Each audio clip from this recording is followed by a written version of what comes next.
Дембеле с Балон д'Ор. Според мен се струваше. Да, Рафиня на 5-то място. Реакцията на някои бяха чупят телевизори.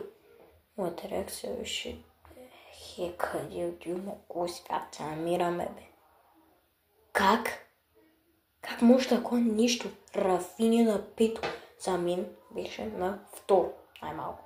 Може и първо.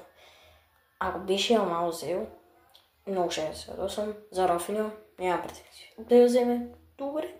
Ма дасках на Мбапе, Дембеле и ги храли са заедно. Така че супер е. Се пак Франция и Франция се подкрепяме. И да, това е шортс видео. Дано сте разбрали, пишете долу в коментарите Ямал или Дембеле трябваше да я вземе. Или пък някой друг, не знам. Според мен Рафиня или Дембеле. Ма според мен Дембеле. Айде хора!